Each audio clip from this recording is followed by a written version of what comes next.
Hello everybody. Today I am going to start chapter 1, 3 questions part 2.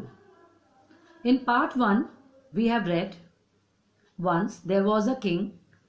The thought came to the king that he would be more powerful if he knew answers to his 3 questions. Nobody could give him satisfactory answers to these questions. The king went to a wise hermit to get the answers. The hermit was digging a field. He didn't speak. He went on digging. The king offered him help and started digging the field to help him. Now second part start. A bedridden man came running towards the hermit's hut with a hand on his wounded stomach. The king cleaned the wound and dressed the wound, controlling the flow of blood. The man felt better and asked for some water.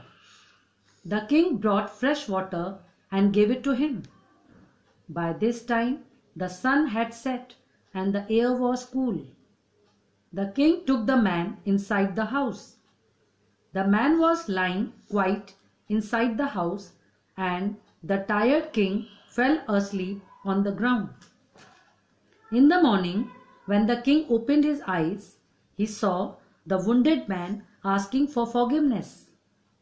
The man told the king that he had come to take revenge from him because the king had killed his brother and taken away all his property. He wanted to kill the king while returning from the hermit's place, but the king's bodyguard found him and wounded him. He would have died if he would not have helped him.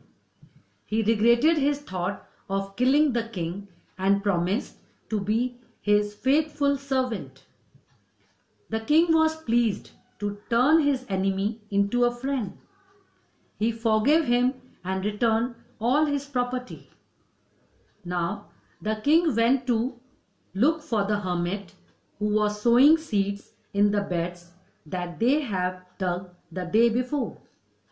He requested the hermit for the last time to answer his questions.